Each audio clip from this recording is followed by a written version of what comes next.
You ready? Hi, everybody.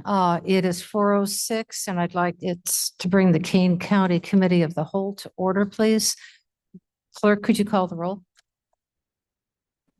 Allen, Arroyo, Bates, Garcia, and Zoom. Gripe, Gums, Iqbal, Iqbal present via Zoom. Juby, Ruby here. Pius, Pius present. Leonard, Lewis, Linder, Linder here. Molina, Penesis, Genesis online. Roth, Sanchez, Strathman, Surges, Just remote. Tarver, Tarver's here. Pepe, Williams, Williams present remote. Young, Kirog. Okay. You do not have an in-person quorum. We do not have an in-person quorum, but we have enough people online to make, Ms. Molina has just joined us as well. So we will not be voting on anything, obviously, Committee of the Whole. We will be presenting. It is very important information. It's going to structurally change how we present show business to the community at whole. So, and it is mandated by, I believe, the federal government, isn't that correct? So we have to comply with this. So with that, we're not going to be able to approve any of our minutes because we do not have a quorum in the room. I'm not aware of any public comment. And so let's do the presentation and discussion. Now, there may be some updates or some questions that people may be asking. We can ask them as we go through. Is that okay? So after they get done with one slide, and if you have a question, just raise your hand and we can just ask it that way, because this is going to be one of those very, I hate to say dry, but technical presentations, but one that is really going to change the way we present our website information for the public. So welcome, Ms. Allen. All right, so I'll turn it over. Good afternoon.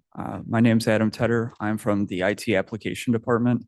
We are going to give a short presentation on digital compliance for Americans with disabilities.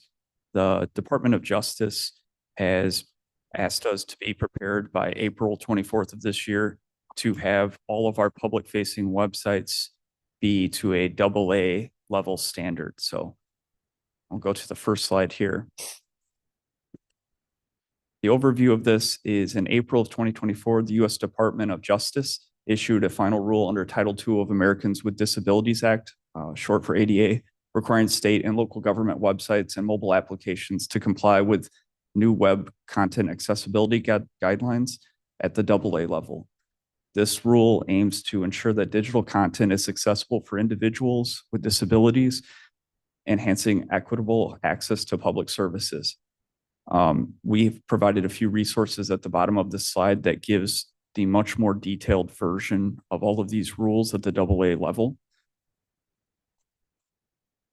So some of the initial steps we've taken was getting some help with vendors to look at all of our public facing websites to scan them. So on the left side of this, we have an example of our Silktide reviews and scores. And on the right side, it's Siteimprove. And what this helps us do is not only look for things like broken links or misspellings, but more importantly for today's topic, it helps us find our score for accessibility. So since our last update, IT has been using two different services to monitor our public facing websites. These tools, as mentioned before, are Silktide and Siteimprove. The combined use of these two tools are helping us see any problems concerning ADA compliance. This kind of helps us zero in with our resources if there's problem areas on these websites.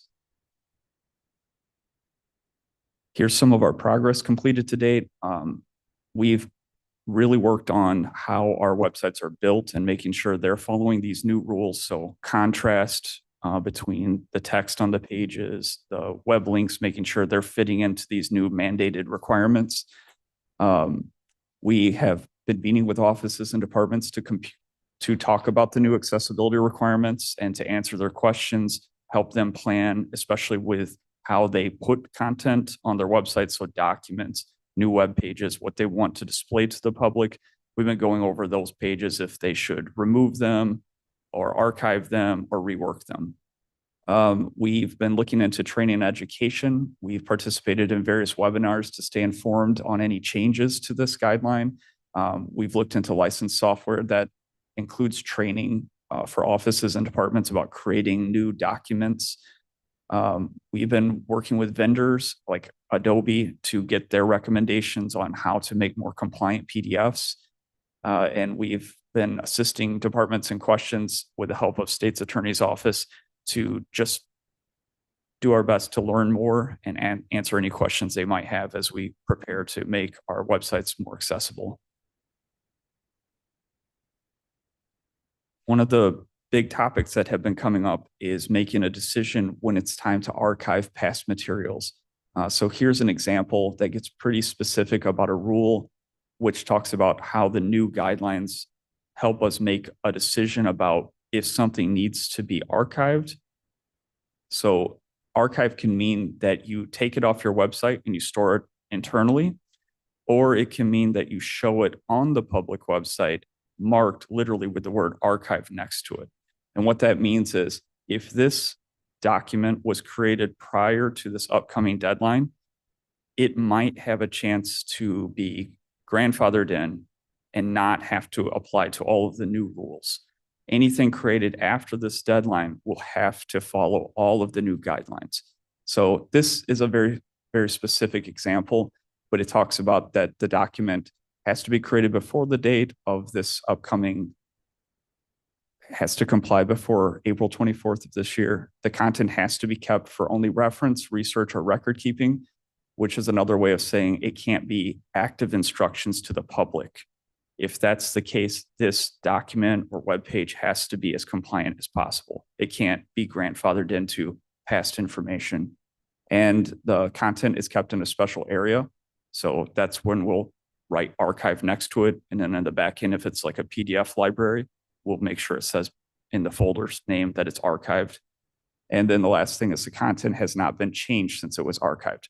So maybe for 2 years, you can have something that's good for the public to know, but it was created before the deadline. But if you ever go in and edit it, it now has to be completely compliant. So it's an important thing to know. And the reason we share this slide is to show how specific some of these rules get. It's not exactly there's a lot of thought and care that will have to be put in from IT offices and departments when making some of these changes. I have a question. So if I'm searching online and I want to take a look at the 2009 strategic plan, obviously the document is in place. It's not going to be edited. Will that then go into archives? Yeah, that would be a great example of an archive document that we could keep on the public facing website for the public to come view. We would just probably do a little extra work and just make sure that we mark it wherever you can find it on the web page as archived, just to kind of do our due diligence. But as long as it's not edited again, it's fine to be on the website still. Okay. Yes, Bill. Roth here. Is it a grace period for all those archives, or is it forever as long as you don't change it? Yeah, as long as you don't edit it after that or upload it after the fact, it doesn't have to change. So that grace period would have. Okay, so it's a permanent grace, or Yeah, let you off the hook. this is Charles Lasker from the IT department. We have seen some examples where somebody could request content to be made accessible, even if it was previous information, and that gets handled on a case-by-case basis. So there could be a time that we have to go back to something, but the general overall principle is you can archive it, but Okay. there could be other exceptions. Then I had a follow-up. You said you're working with Adobe. Are they working on anything to allow the conversion to be easier? Or we're SOL? So yeah, our brief time meeting with them at we met with them personally, and then we went to one of their webinars. They are showing us some great ways to use some of their built-in tools to scan the website, the PDF, and make sure that it's easier for a screen reader to see the content. But they've set up things that run batches of the files to run through, and you pay by a certain amount of files that runs through it. I'll be able to address this a little bit further in a moment, but the basic thing is that it still requires our staff, our people to look at these documents and kind of make that first judgment on whether we should keep it or not keep it online, as well as some of the changes might be to, for example, like an architectural proof that was a scan or it has things on the document. These are things we'll have to consider if they're not something that was already given to us before, they can't just be archived. But that's an excellent question, and is part of the gray area and the nuance of this. Okay. And then a follow-up. I think somebody from IT mentioned Adobe has a way of making it, but you have to put in certain information, and it's not necessarily what I've been told the friendliest way. And that's our concern, is the business won't necessarily do the work necessary to make it compliant. And, you know, if they would improve on that, where it would be more user-proof, you know, less oversight. Because I know users, they'll take it's like water, they take the easiest route. Yeah, for simple documents, some of the tools work really well. Some of the tools we've looked at, they'll say that they can correct 90% of your issues. The problem is if you have a page that has 1,000 words on it, you know, if I told you 90% of the words are spelled right, to find out which ones aren't spelled right, you have to still go through all the words. So similar with the PDF document, it may address most things, but you still have to look at everything and verify it and make corrections. So they are working. There's been a lot of work on tools. We've sat through a lot of presentations on tools. We have not found one that we look at and go, wow, that fixes everything. We found various tools that at a cost will help assist. But it still is up to us then to use that tool and verify it and go through everything, make sure it's correct. Mr. Iqbal?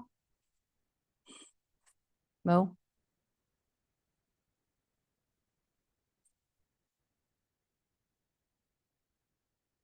Yeah, Mo, you can hear me, right? Because your hand is up, but you have to turn your microphone on, Unmute.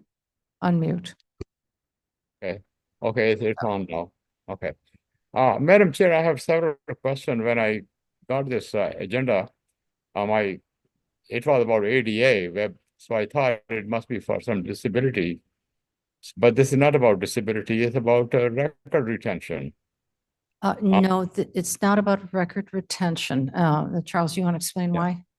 Yes, so we are talking about different records and how they're retained, but what we are looking at is ADA to make sure the content that it's being published is accessible to somebody that may be blind. So they're using a screen reader so that the documents and the websites we create can be read, and that the flow of that reader will go in a logical order. There's some documents that are created now that if you ran it through a screen reader, it would actually jump around and have things out of order, or it would get to an image and not clearly explain what is in that image for the person who is trying to access this information. So the goal of this is to make sure that all information is accessible to anybody, no matter what disabilities they may have.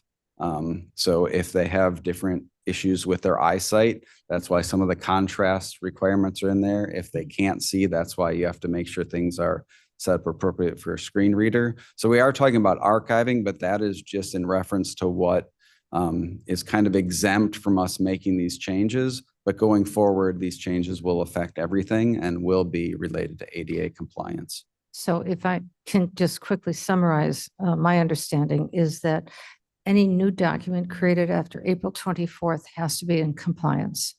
Any current document that we have right now that is not ready to be archived, we have to make it compliant.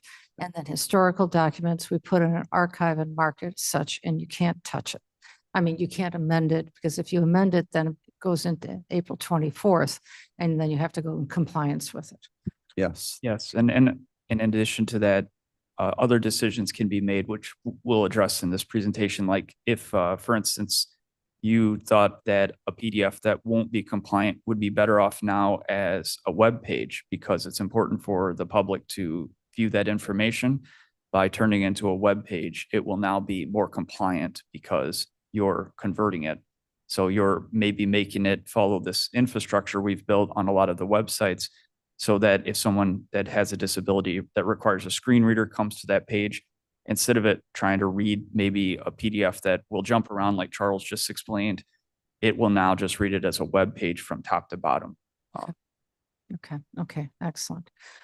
Excellent. Okay, all right. You want to go I on have to? Madam Chair, I have a follow-up question. Oh, yeah, of course, Mo. Absolutely. Yeah, the question was raised, somebody has to decide what to keep and what not to keep. So is there a criteria to, I mean, everything that is becomes a content automatically, or do we have a leeway to say this has to be kept archived and this doesn't have to be archived? And the second question is, how long should this archive stay? There should be a deadline or expiration date after which the content is no longer needed by ADA. So they're both excellent points and questions. For the first one, I think that each office and department will be instrumental to deciding what needs to stay on the website and what needs to be taken down in terms of like a criteria for what should remain up or down, with the judgment of the office or and department. Maybe things like application forms or forms that need to be filled out for some sort of application. We're going to take strides to make those forms into now what we use a tool called Laserfish, and that makes it easier for different size, like a phone, a laptop, a PC. It can change shapes to make it easier to fill out this form. So decisions like that will help some of the content of what should remain or not remain, things that remain helpful for the public when they come to our websites. So if it's tax time, making sure that that information is up to date and accurate, making sure that we've either converted that into a web page or making sure it's turned from a regular PDF into a fillable Laserfish form. Those types of options will help hopefully guide offices and departments making decisions of what should remain up and what should not. And I think the last part of that kind of goes into the second point you mentioned. We really, and that's going to be on this slide, is our meeting notices, agendas, and minutes, a high traffic area, something that's very important for us to comply with Open Meetings Act. That's like a criteria we have to improve and work on, because that is something, maybe some of the other information on some of the offices and departments' websites can be taken down temporarily until we can bring it back out in a compliant way. But office for minutes and agendas, they have to be compliant day one. Mr. Linder? Okay, agendas are one of the things that I'm thinking about. If you looked at our 1,200 to 2,000 page agendas, if we hire an exterminator for a problem in the yellow building, and that exterminator attaches a brochure to his contract, we've been putting that whole brochure in the agenda. We would have no control over the graphics, the charts, the typefaces. Are we going to have to not include those in the future, or are they going to be all turned into pictures, or what? Good question. So, yeah, this is what this next slide was about. So Adam, if you want to go through this, and Why then don't we we'll go answer through that that? more. Okay, thank you. Sure. So since a large amount of our documents, currently more than 15,000 PDFs, are stored on the King County's website and are related to meeting minutes and agendas, we need to concentrate on this, how this affects the website's accessibility health, and we should be able to lean into some existing solutions, which is our current Legistar Granicus. Right now, we currently post the minutes and agendas onto Legistar product, but we also put it onto our existing King County website. And to your point, we have put these up with very big packets. What we've done with doing some additional research and looking at some of the collar counties that also use this product, Granicus, is they have shortened their agenda packets to be one, accessible on different devices. And it basically keeps to like this. It just tells you what's there. And then in addition to that, any resolutions at that particular meeting that might be up for discussion and being voted on, the idea might be, at least until we get a better handle of this, moving forward would be to use Granicus as the only place that we put the information in for the minute, that notices, the agendas, the minutes. And then, because that will be easier for everyone to read, it will be shorter.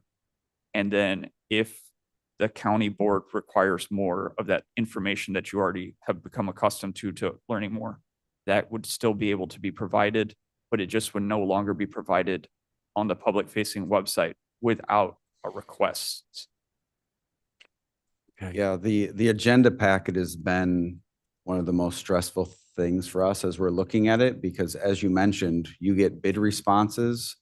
I was looking through some RFP responses today. Some of them were 148 pages long. Yeah. They have scanned documents, they have images with yeah. no captions. And currently, we would provide all that in the agenda, and that's why your packets often are over 1,000 pages. So we are trying to figure out how to address that, how to make things accessible, how to get information to the public, then also how to get information to the board members that need more information for voting and deciding on things. So that has been one of the things we've been putting a lot of effort into recently, and we've had a few meetings with Granicus, with the Legistar product. Blair's been testing some things on it. We're actually meeting later this week to go over some things and look at how that's progressing. But that is one of our concerns, because that is where a majority of these large documents are coming into play. You bet. And we have no control over what we get sent. I'm going to do a follow-up question because I will forget it if I don't. It's a little unrelated. So I work in the King County Registrar's office. And we have a website that tells people how they register their pens and pencils. And I decide that we're going to change that website.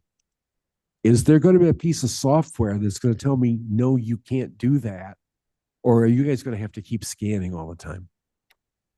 So with the two products that we own, we actually have those set up where they're constantly scanning, so we can go in and look at results. Each office and department controls their website. So if you are in charge of the website in an office or department and you have ability to make changes, we can't really stop you. It is your contact, especially an elected official who wants to put things up. So we have to just work with them, explain the requirements. But will there be a way of knowing that it's not compliant? There are tools that you could run, a PDF through that it will kind of give you a score, but there's no 100% way to find out something's not compliant. Because as we look at it, there's various requirements. We ran into a new one, was that just last week with Ride and Kane, where the tool gave a result and we had to look up what the issue was because we hadn't even heard of this issue. Okay. So it's going to be an ongoing kind of battle to figure this out and try to stay on top of it. Okay. And email back and forth with constituents is not considered public facing, right? Right. Okay. Yeah. So things on the website that aren't so if we had a section of the website that was restricted to board members and you had to log in and use a password, that's different than whatever's open to the public. And email is not included with that. So. Yes. Mr. Roth. Roth here again. Because you're looking at the big packet, and one of the options is not to include it, but do we run a risk of then falling into OMA violations? Steve. Thank you, Madam Chair. Stephen Ford from the State's Attorney's Office. So as you all are aware, OMA requires an agenda to be posted 48 hours before a meeting. And then that agenda needs to set forth the general subject matter of the resolutions and ordinances that are subject to final action at the meeting. So that is the baseline requirement of OMA.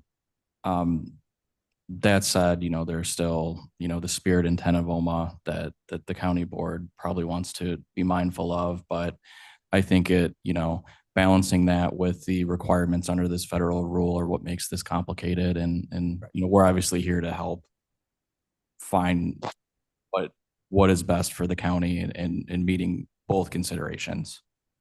And I have a question. I'm sorry, I was listening to that. So we are the government agencies, our departments. We are going to be in compliance to the best of our capacity and get better as time goes on. But our other elected officials, we have no authority over.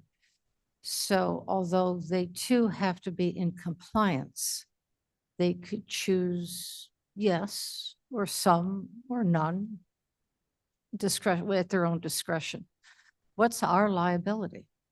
If, let's say, one of our elected officials says, I just don't have time, effort, energy to do this for what, We own the servers. so what happens at that point?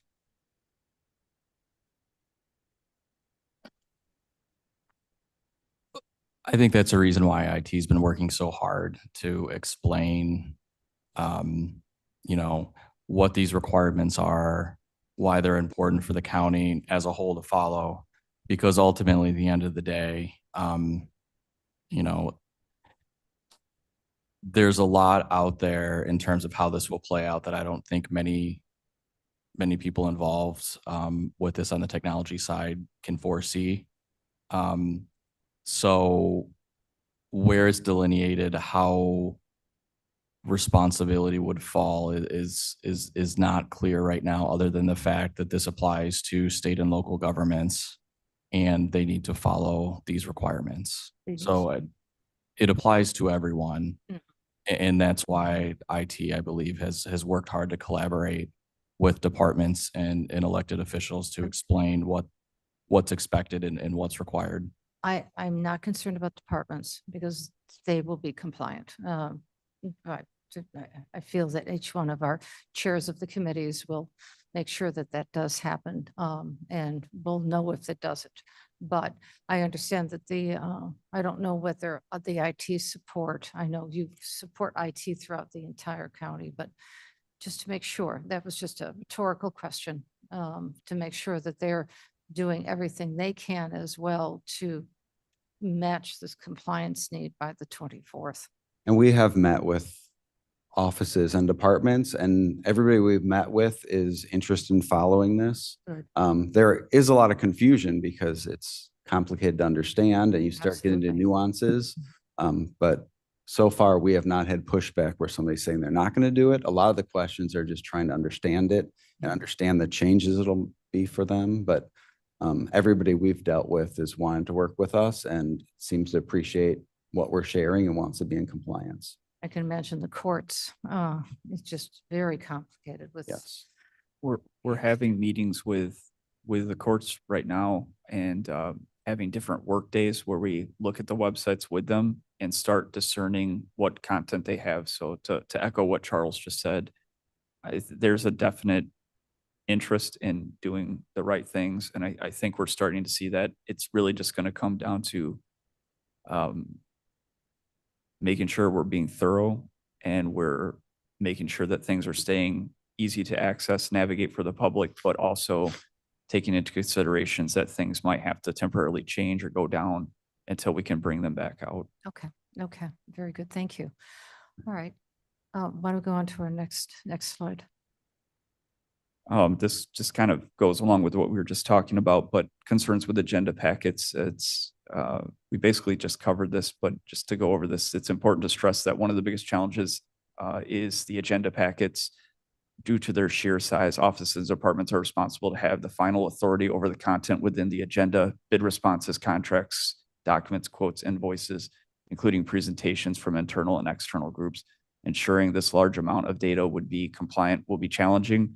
But that's why we're looking more into our Legistar product over what we can supply and then have other parts of it available upon request until we can routinely make that content more compliant from day one. I have Uh, a state's attorney. I'd like to talk about the archives. So I know a number of us like to do research, right? See what happened in the past so we know how to move forward. Will there be a category list if you're interested in development or land use? So here it is, and you can click on it. So you get some context of what you know what you're looking for, but where this is. yeah, Kinda like a Dewey Decimal Code kind of thing. So right now, we don't have an overall plan to have all archived documents in one system because, Indexed. right. So we, like, if you look at the agenda packets, minutes, we have going back years, we would still have those archived. They would be a little bit different than they are now, but you'd still be able to access them. So we'd have to look at the content, who controls the content now, where are they storing it now? So it may be if you go to the same location, there might be a separate folder called archive data, and you'd access that if you want to look at land And records. But keyword recognition. So I could type in, you're searching for whatever. yeah, the search Through the function health on the department. website should still function the same way. Okay. We would just change how it's viewed when you look at it, but we're not going to take away the search functionality. So right now, when you do a search, you'll have the same search functionality. Okay. We just have to rearrange where things are. Okay. So if we have to move something into the archive folder, if you had a link going to it outside the archive folder, that link might not work anymore. But you may have to go to a new folder that's labeled archive where we put the archive data. So we're still working through that with each group because each website is a little different. And each person controlling content is doing it a little bit different. So when you look at environmental water resources, they have a lot of information going back. So how they're going to do it might be a little different than what development does or what health department does. So we're still working through that on an individual basis. Okay, okay.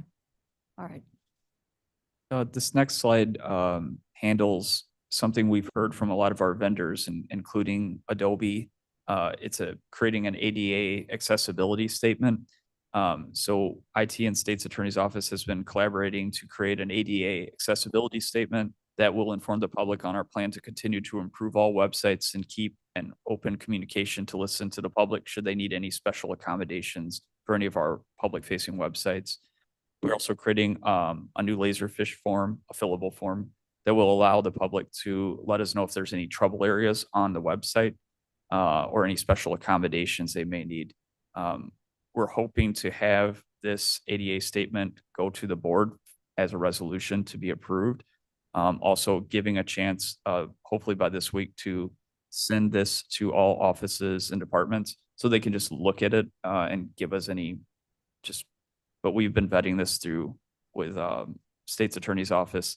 We're hoping that by having this on every public-facing website, preferably in their footer, where any given page you go to on any of our King County websites, you see that there is a chance for you to see this statement, but also if you have any specific ADA questions or you need a special accommodation, you can fill out that form and let us know. Because in this very complicated area of transforming these websites to be more compliant, we realize some things might be taken down. The goal is not to take things down for the sake of it. The goal is to hopefully bring them back compliant. So if someone needs something in the meantime, that's a chance for them to say, I can't read this document as it currently is on the website. We can maybe take a chance to turn that PDF into a web page, make it easier to read. But we certainly want to be open to communications to the public. And this is our opportunity to inform people of these changes and that if they need something, they can reach out to us. Very good. Mr. Surges, Cliff? Yes, ma'am. Oh, I didn't mean to put that hand up. I certainly apologize. I thought you were going to talk about ADA compliance issues. So we can look forward to getting that resolution So presented in March. we're hoping to have that on February admin committee, and then it would go through in, March. county Okay, board, so excellent, excellent. Assuming it makes it that far. Okay, very good. I would like you also to run it through Human Services as well. Because it's about people using it, admin, obviously, the website, but Human Services to make sure that the language is appropriate, understandable to all. This next slide, offices and departments controller content. This is something we've touched on a few times, but it's restating that IT can't tell anybody to take down something. And obviously we want to remain open to them to hear why they have things on their website as they currently are. Our hopeful approach to this is we can help give guidelines to make it more compliant. Should they like to keep something that might be in one of our tools scanning to not be compliant? This No Magic solution goes back to what a few of you have already asked some excellent questions about. But it really is going to require everybody to look and keep their eyes and ears open to any solutions. We've went to a lot of webinars. We've spoken to a lot of people in the industry about this upcoming change. We're always listening to see if there is any tools that can help us be more efficient in this process.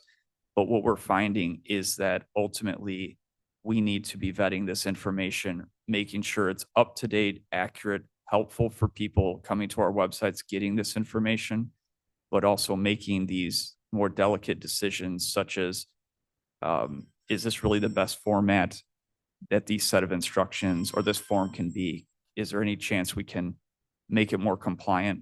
And that starts at each, it's a specific question to each office and department's web pages, websites, their content.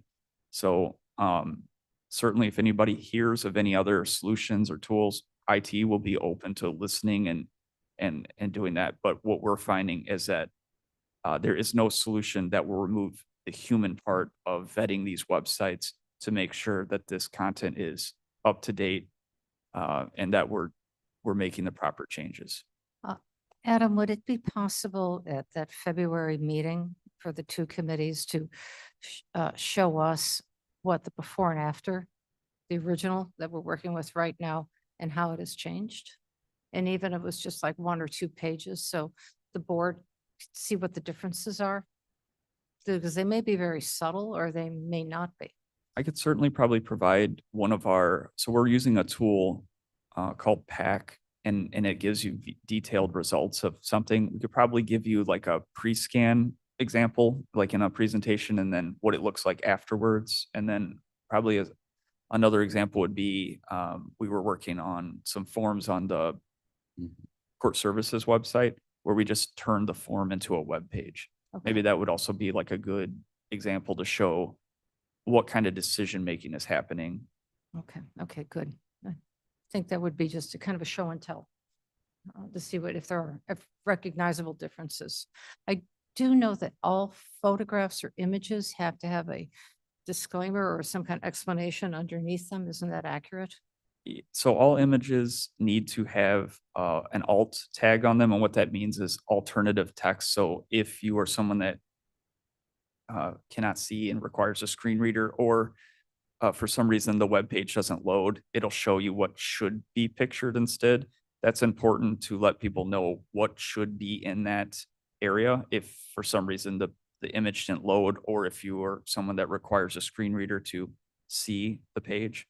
But there is also a requirement to not have text over images, because as the new mandate is saying for at least AA compliance, an image can't see everything, like the screen reader can't pick up everything on that. So if it does have an alt tag that has everything written on it, that's not quite specific enough. So what we're requesting is images not have text on them, and then to have a caption underneath explaining what it is. So think about like an old newspaper. If you saw an image underneath there, it would explain what the picture is displaying, or might even identify a building or people involved in it. It's a way to make things more descriptive. The more descriptive we are for screen readers, the more helpful that is to people that require these changes, and just more helpful for everybody to have more information. I think that's going to be a big challenge. Yeah. Because I'm thinking of one image right now that I'm going to be sharing with the clerk and his approval. And it's a very complicated image of a mailbox with text. And That has been one of the things we've had the biggest pushback on, is the images, because someone wants to make, a festive image to put out around a holiday like Thanksgiving and put a message in curved text over a turkey. Well, it's just a flat image, and that doesn't really allow the screen reader to understand what's in there. And so that has been something that I think a lot of people have been disappointed in. they've responded with, this is going to make our PDFs or our website more boring and not as exciting. And so that has been a challenge because as time has gone on, people have started learning how to do more of this, using Canva to create things that are very appealing to the eye when you see them, but they don't meet the requirements of this new ADA compliance. So This is getting a bit, I'm sorry. Oh, here, yes. Salen. Alan, is it not good enough to say this image is wishing everyone a happy Thanksgiving and it has a wreath around it? Is that not good enough? Yeah, it's a good question because how specific or, descriptive is something? I think the effort is just to do your best to describe what the person's seeing. So, for instance, there is a bit of again, this is what makes this complicated. There's an asterisk next to this. This seal right here you see at the top, this is considered a decorative element. You don't have to describe that in great detail. You can just say this is the Kane County seal. That's good enough to describe that. But let's say you're seeing something new from KDOT, a ribbon cutting. You can't just say Kane County ribbon cutting. I mean, it's better than saying nothing, no doubt, but it's better to be more descriptive. So say, this is the ribbon cutting from January 30th, 2026, between the intersections of this. Anything that makes it just a little more descriptive, consider it from the perspective of someone that can't see that and rely on technology to see it. You want to give them as much information as a person, everybody else coming to that same page is getting. And certainly to echo what Charles said, there are times when we're looking at how this will be a challenge. Right now, there's a lot of websites that used to have big images with text on them. They are visually appealing, but they don't say much right now to anybody that either the page doesn't load on their device correctly or they require a screen reader. They get nothing from that. yeah, and the concern isn't so much like Happy Thanksgiving, because you could easily convey that. A lot of times people put a lot more information. So they want to talk about, Thanksgiving and a food drive, and we're doing this and dates and locations, and all that is in a flat image. So then if you're going to start typing all that out, that's where it gets more complicated. Or, say you wanted to do a recycling and you want to put graphics and you have just a big image with, cans and cardboard boxes and it's all a flat image. To try to describe all that, it's very complicated. Whereas if you just list it out to begin with, it works a lot better for those people that have that screen reader. And it's not visually interesting to the rest of the public very much at all. You'll never get them to recycle that way. Yeah, it takes away some of the creativity that people have gotten used to using to convey messages. Sure. So I'm positive, I agree with you, but I'm positive where there is a creative eye, a way will be found with the images. I truly am positive that people will find a solution to that issue. Yes. Can I follow?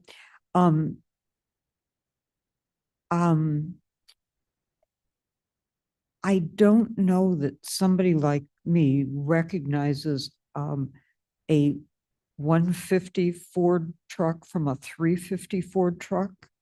Is that also part of the problem that in our agenda packets, we have a picture of the truck?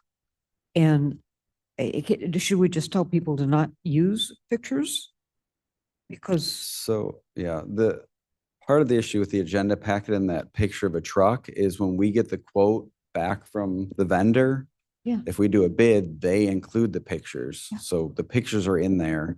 Then it's, we're not able to just add alt text. It's not a editable document. We're getting sometimes something that's scanned that the text isn't even readable. So you'd have to then take that, try to run it through a process that does OCR, optical character recognition, to get the text. Then you have to proof that text, because that again can be 95% accurate, but you'll have typos in there. So that's where it gets complicated.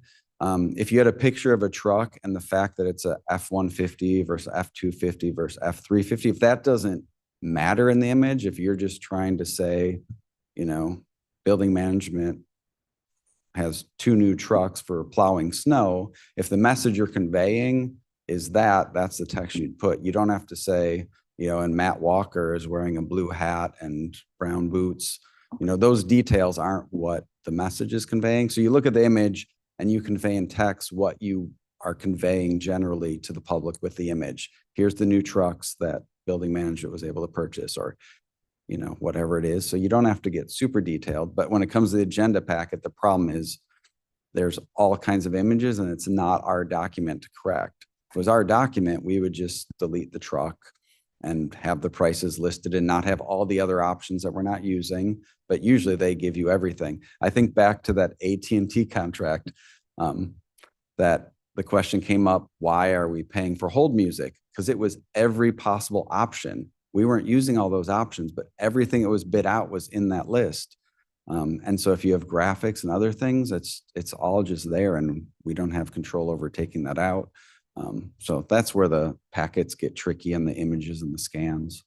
But general images on the website, people have been figuring out ways to convey what they need to, and just get away from trying to convey a lot of information in an image. That's the big thing. When you have it's almost like a full page flyer, or if you took one of these, like this up here as an example, you have this January 1976, you have a dot. If you wanted that information in that image to the left to be, if that's critical, you need to know what that is.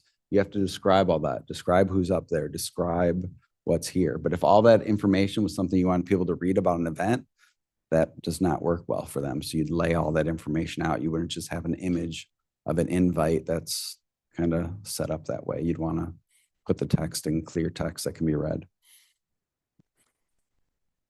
ADA compliance. Another consideration as a side effect of, at least when it comes to web pages, is this also allows us to think about how we reformat pages to include where the images come from and give the credit. So in other times, there's other considerations that aren't necessarily ADA, but it's where did that image come from? This gives us an opportunity to reformat some of the pages just to say staff photo or image acquired by license. So just another consideration of this not necessarily being a change that's all negative. It's a way of us reconsidering, sort of giving proper credit and following the rules and in other regards, and making sure we're kind of showing that on the public facing websites. And if the board can remember, in 21, there was a lawsuit. We did have to pay for the use of images that were not licensed. So that now has all changed, because you cannot, copyright protection is very important and critical, and you have to make sure that you give credit when you're using somebody else's work. So some of our next steps and our continued efforts will be, we're going to continue scanning all external public facing websites with our two tools.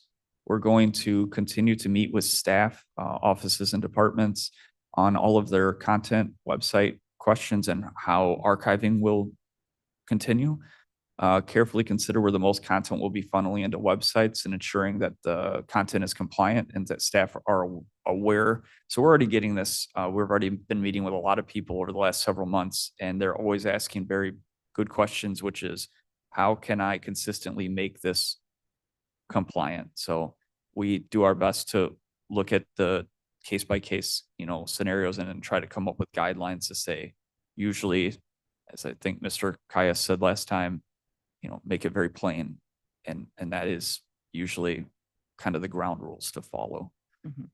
We're also considering moving all forms that are currently fillable forms or PDFs into our web forms, which is, we use Laserfish.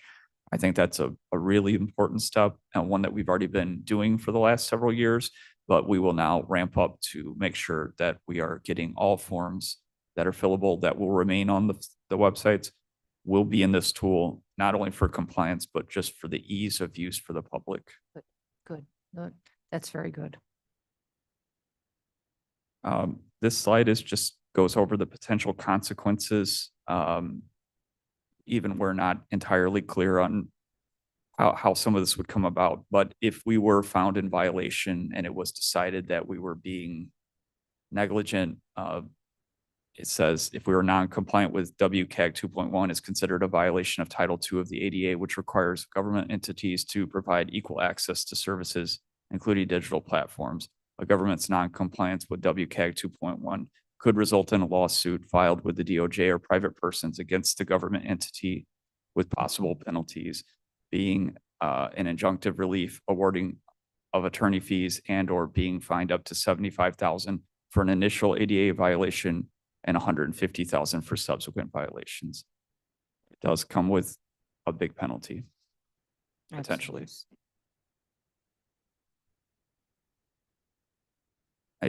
I know that's kind of a negative way to end that presentation.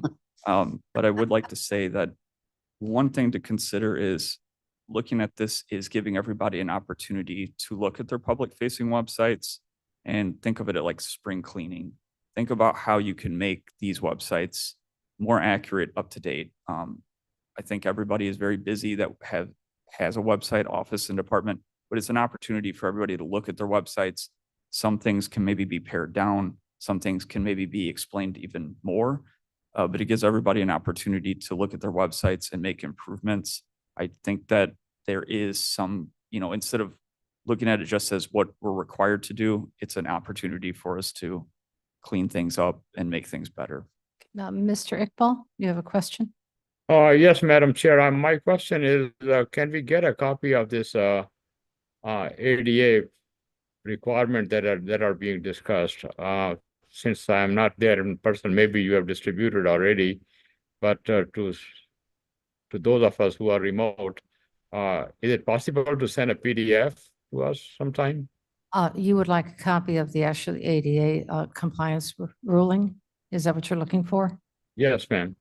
Okay, yes, we'll be able to get that to everybody with that in a couple days. The second, whatever I heard, I like it. Oh, good. No, wonderful. Very, very good. As you were talking about images, Madam Chair Williams. let me just finish. All we need is a picture of a dog and then you're good to go. For animal control, a dog or a kitten. And that's a very striking image, right? And this is a black and white cat, or this is a fuzzy dog. Mr. Williams. Thank you, Madam Chair. So how does this new ADA requirement affect Facebook pages? So a lot of our elected officials have Facebook pages. I'm assuming the same requirements are going to apply to that? You would be correct. And yes, that's a fantastic point and question. It does apply to any public facing communication that we put out there as a representative of the government. So if it's, I'm just going to use Kane County Connects. Kane County Connects has to make sure their info is following these same standards, but it could be animal control, any office or department. They do have to follow these same guidelines. So for instance, if there was a flyer for a pet adoption and it was just a giant image and it looks great as their flyers normally do, it would unfortunately fall under the rules after April 24th that if that's just a flat image that nobody can read besides a quick description, that would not be compliant. So on any social media platform, whether it be Instagram, Facebook, X, whatever it might be, it will have to follow these same guidelines. And are elected officials aware of that? We have, when we've met privately with animal control, for example, we did go over that. We are doing our best to explain that in each of our initial meetings, but probably something that is something easier to forget as the websites and documents take a bigger focus, but something, yes, that needs to continue to be reinforced. So Yeah, thank you, because that's something they can do so quickly, right? You can just, there's someone in the office can just do that with their phone and, not even really think about it. So that I think is a big source of exposure for us. Yes, I guess a lot of our answers we get, we're finding out from people that they're rethinking how their social media will be handled moving forward.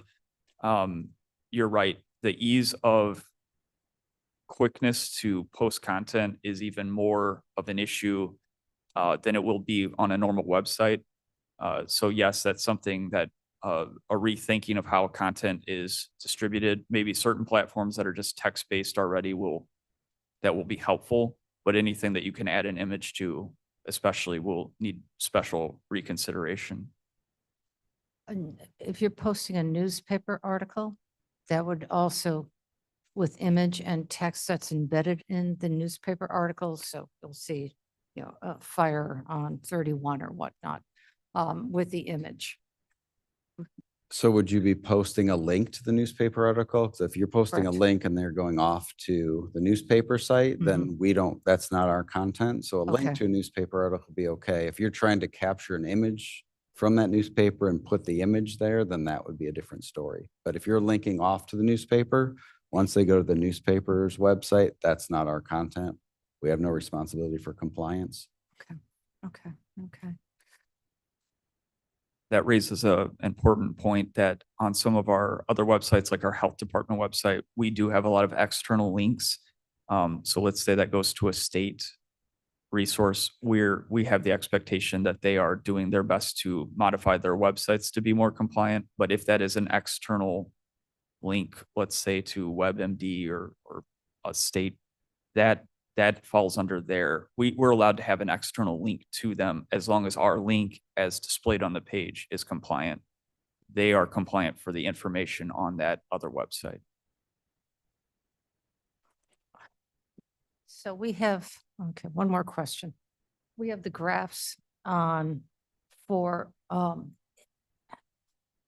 taxes, real estate taxes, and where they're all distributed to. We could not show that graph up there. So with that graph, you would want to then underneath it, have a description that says in clear text, this graph is depicting that 5% of, county taxes go to XYZ, 3%, and you'd lay out the information that's in that graph.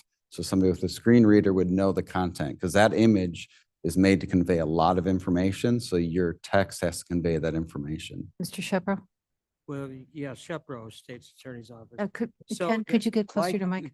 Question would be then, are you saying that you could not take that and put it up on the board like the January and show it at the meeting, or that you simply couldn't put it on the website?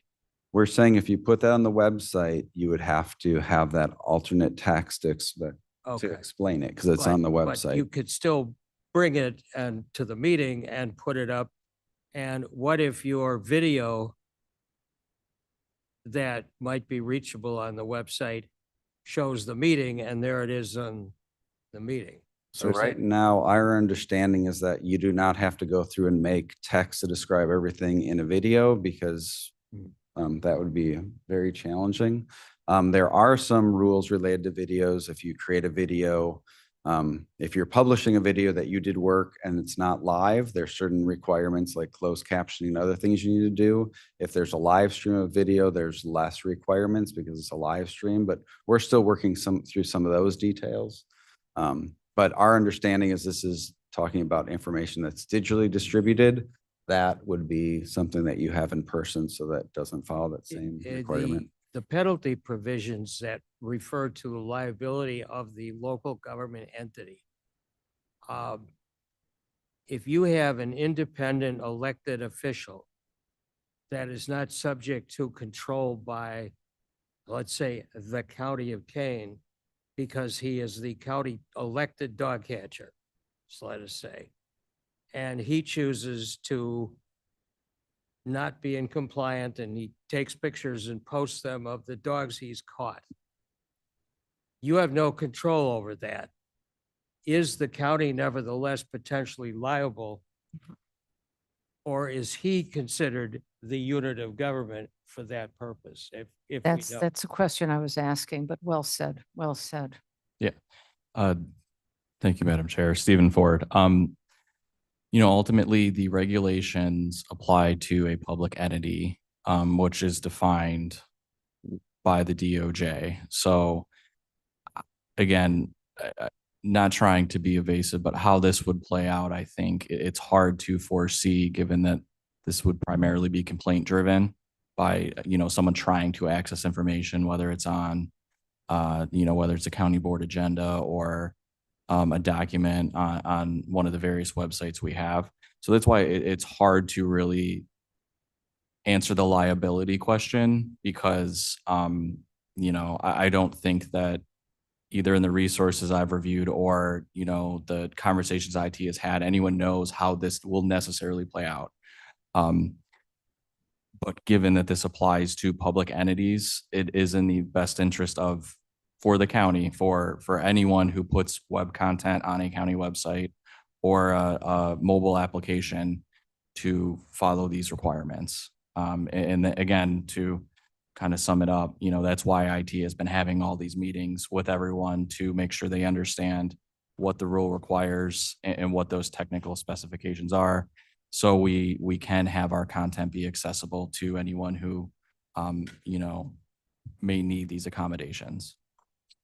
Mr. Linder, you have a question. Well, then, and this may be to Mr. Ford, should we be looking at a resolution or an ordinance that says that if one of the offices violates and we'll get a fine, it comes out of their budget? Certainly something, the board can consider any resolutions or ordinances that they want to put forward. The notion of a quantified liability, it's hard to foresee because, You have no enforcement history. The court could. there's still no decide- enforcement history. court This could is still Title decide that we're II. liable, even though. What we can say again is, there will be individuals who will want information that the county makes accessible or puts on its website. The county should strive to make that information accessible. And, these requirements set forth the standard that DOJ says you need to meet. How the enforcement of this shakes out, again, it's hard to predict. But again, those people can bring complaints. So it's, again, in the county's best interest to just make its content accessible as best as it can. Mr. Roy, you had a question? Arroyo here. Sorry, I was late, so I missed a good portion of this. So, we're talking about social media that we run on our own. Like if I run my own Facebook page, Alex Arroyo, King County Board Member, this would apply to me, right? Since we don't have social media for the county that we have as individual members. It applies to public entities. If it flows down to, a board member conducting official business on their social media, any content that they put out through that account, I would recommend meets these standards. Okay, just curious. And how about, so my previous gig, my campaign account for my school district was I always shared school district stuff on it. Because it was hard to separate the two sometimes. And where do we draw the line between our campaign accounts and our official accounts? If it's not an account for the public entity or where, business of the public entity is being conducted or put out, that's where the focus is, not necessarily other accounts you might maintain. Like, so, Yours is informational rather than right, informational, I'm not conducting, I wouldn't be conducting business, like, my campaign account, oh, by the way, we're having the Bison launch next week, would that be official business announcing like that on a campaign page? reporting. That's a report. To me. I'm sorry? A very good question. Walking back a bit, and not necessarily advising about, what an official may have on a campaign separate account. The purpose of this is to ensure that government content is accessible to people who have disabilities. So I think that, that's the intent here. And the more that the county can strive to meet that intent through these requirements is the goal. Thank you, Mr. Ford. Thank you, Madam Chairman. After April 24th, the announcement of the Bison will be formatted for accessibility. So you can put it up on your Facebook page and it will be accessible. I haven't updated it yet. Well, just, It's all hypothetical. I'm sorry for school board, so if you look at my campaign page. and I think about 5 more minutes and I think we're good. Okay, yes, sir. Roth here. You mentioned example, your presentation stuff. If it's not attached in the minutes and you present it, then it's not an issue. Is that correct? And do you mean? It does appear that if we don't have it publicly accessible, that would cover a large part of it. But if, Right. let's say, someone requested that we would give that to them, and then if they needed special accommodations, we would then need to ensure that we could give that to that individual with the special accommodations so that they could, But if it's not public facing, they would have to do a, a request of some sort. yeah, what's the legal term? FOIA. A FOIA. And since it's not public facing, doesn't it by definition doesn't apply? I mean, if they want it, they have to do a FOIA. That seems to be our understanding is we would provide the record we have at that point, which would be the scanned document that was sent to us. And Right. yeah, we would not have to make that compliant. Okay. If somebody asked for accommodation, we could say, yeah, you can come in and we could explain this to you. There's other things we could do to help. I mean, that'd be a lot share that cheaper information. solution. Yes. And then potentially. I've always had a concern because too many of the departments do presentation and we don't get them ahead of time. So one of the things I was pushing or suggesting with IT is have a portal that only the board members can get to get all those, because then that gets around the FOIA requirement of being published 48 hours in advance. We could log in and look at it. Therefore, because it's not public facing, that whole grouping gets removed from the requirement. Does it not? Would that be in spirit of OMA for the board to see things that are going to be discussed publicly without having the public being allowed to see it? Well, So you're- they can get prepared? Well, you're going to present it at the board, so they'll see it when it presents. We have that happen today. You know, about half the presentations aren't published or aren't in the agenda. I'm not saying whether, would they come soon, but I'm Right. just wondering. My response to that, and I've shared this with IT, is any potential solutions or ideas that the county has for disseminating information either to the public or amongst the board, I'd recommend sharing with our office so we can evaluate whether or not there are considerations under OMA based on how that plays out. Yeah. And we're happy to review and advise accordingly. Okay. But I mean, that's happening today. About half the presentations we don't see ahead of time. So if we had the portal where we could get to it up to before the meeting started, so you don't have to worry about, the complaint, well, OMA, I can't get it on time. And I always say, well, that's not my problem, but Can that you- would address the issue that we can get the information. It's going to be presented at the meeting. And like you said, that's okay. So therefore, we're not hiding it from them. We're presenting it at the meeting. But because it's not public facing, we get around the rule that it has to be ADA compliant. As soon as you present it, though, it has to be ADA compliant. No, they said that when they present, because it's not on a public facing website, it doesn't have to be, is what I heard, correct? Now, there again, this needs to be researched by the state's attorney.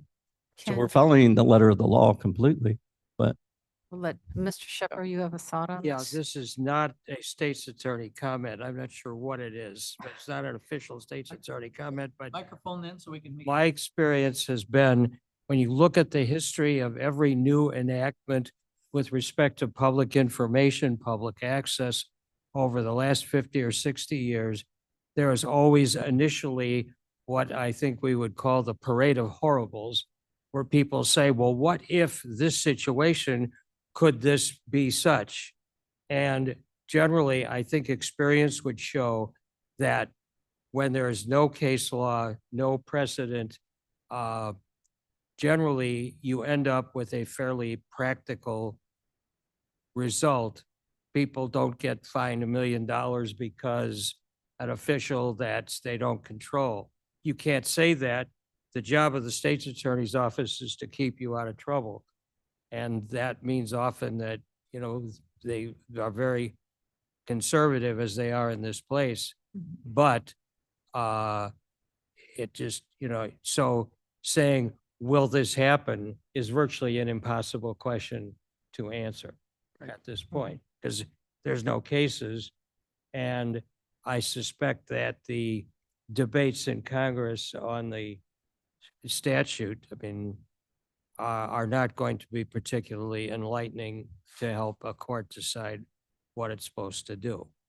I think right now, the debates in Congress are going to be about other things rather than this, respectfully. Yes, I agree. This reminds me of 20 years ago when Sarbanes-Oxley came out. And it basically tripled the work of corporations to provide information. And that was caused because of Enron. Yes, Sarbanes-Oxley was a notable decision. Cases like that. All right, so are we ready? To do what? I asked you, What? Can't do anything. are we ready to say goodbye and have a good evening? And Yes. yes. Can't make a motion, but May I suggest that we do a very short cow between Forest Preserve and our full meeting to just do the minutes? Oh, Define short. Get the minutes approved. just to get one closed sessions. In the big For- picture. Forest Preserve and the 2 hours. full board meeting? Yes, because we Everybody- should have everybody- quorum. The 5-minute cow meeting so you can do your, I think that would be very appropriate, Yeah. very, very A appropriate. very good suggestion, Mr. Linder. I think we did it once before. Yes, we have. Okay. Recording secretary has noted she's enthusiastically said yes. Okay, I wish you all a good evening, Yes. safe drive home, stay warm, and I'll see some of you tomorrow. Tomorrow, maybe Thursday. Tomorrow's finance. Finance, yes, I will see you tomorrow. Some of you, I will see tomorrow. Thank you, guys. Be